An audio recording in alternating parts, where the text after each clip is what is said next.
They're also taking care of their animals, Calvin. You said it. Take a deep breath.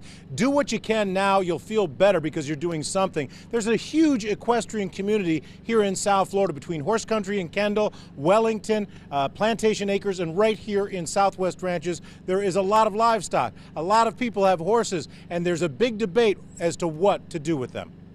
We're here at Circle S Farm in Southwest Ranches. It's one of the largest farms in the area. They train race horses here, and they've got nearly 100 horses here on property to care for. With me is Celia Scarlett from Morning Line Equestrian. You've got you got over 40 horses here. Are you concerned about this storm? Obviously you are, because you're putting them all up in stalls, correct? We are very concerned about the storm, there is no doubt.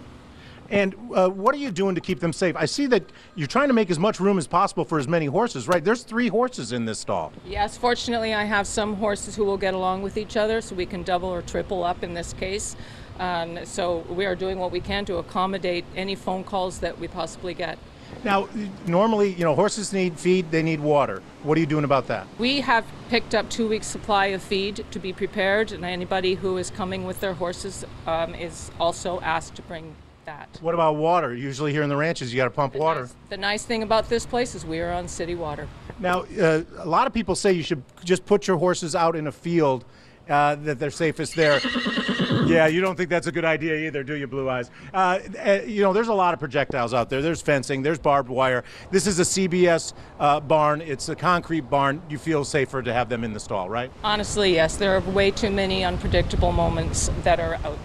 And if the fences go down, a big question is, how are you going to identify all these horses? I mean, what if one gets away and heads down the road? There's a number of ways. You can spray paint your phone number on the side of the horse, literally. You also, I see, have some surgical markers there, right? Yes, a friend of ours has these surgical markers that she has given us that we will braid into their tails with their phone number and names. Just in case they get out. Horses that are in a field, instinctively, even if they don't know each other, do they gather? What's their instinct? Instinctively, horses will gather. They'll form a circle with their hind ends towards the wind to protect each other from their heads. Unfortunately, that only lasts throughout the storm, and then if you're in a situation where horses are in a group, then of course all of the behavioral issues will start. So you could get your horse kicked by another horse. You could be looking at some injuries possibly, right? Correct.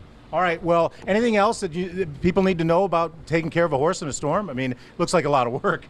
There is a lot of work, unfortunately, but when we do what we have to do, we make sure that they have enough hay, enough water, enough feed, they are labeled correctly.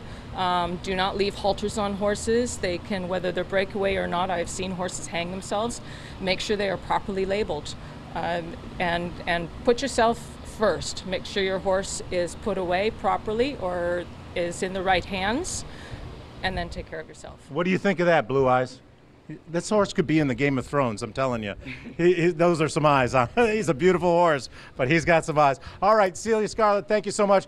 So you see here at Circle S Farms, they've got their hands full, but they're doing what they can to keep their animals safe. Okay, Todd, thanks. And if you don't have a farm like Circle S that you can take your horse to, in past storms, the town of Davie has roped off Robbins Lodge. It's a big area, it's a big field, and they rope it off. You do have to pre-register, so you might want to call the town of Davie. The equestrian community is very tight-knit, so they're all trying to help each other to try and take care of these animals. In Southwest Ranches, Todd Tongan, Local 10. Okay, Todd, thanks a lot.